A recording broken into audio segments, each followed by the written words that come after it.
किसी ने बहुत अच्छा सवाल पूछा है कि बुद्ध के बारे में आपके क्या विचार हैं? बुद्ध के विचार वो रोशनी है जो किसी के भी जीवन को पूरी तरह रोशन करे। और बुद्ध के विचारों को जिसने समझ लिया, जिसने अपने जीवन में उतार लिया, फिर वो दुख और सुख से एकदम परे हो जाता है, उसे कोई फर्क नहीं पड़ता। बुद्ध की जो सबसे अच्छी शिक्षाओं में हमें सबसे बड़ी शिक्षा जो मिली थी वो ये थी कि हमारा दिमाग ही सब कुछ है।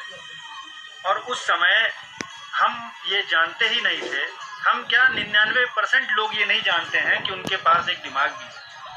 और दिमाग को जानते हैं तो शब्दों से जानते हैं, उसकी गहराई नहीं जानते कि दिमाग के फंक्शन क्या क्या है। लोगों को पता ही नहीं होता है कि दिमाग ही सब कुछ है। दिमाग नहीं तो हमारा शरीर भी नहीं।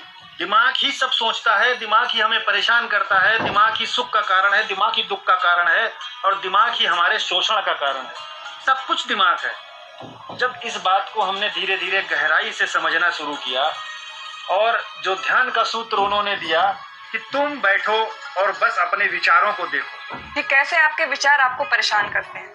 तुम विचार नहीं हो, तुम विचारों से अलग हो, तुम दृष्टा हो।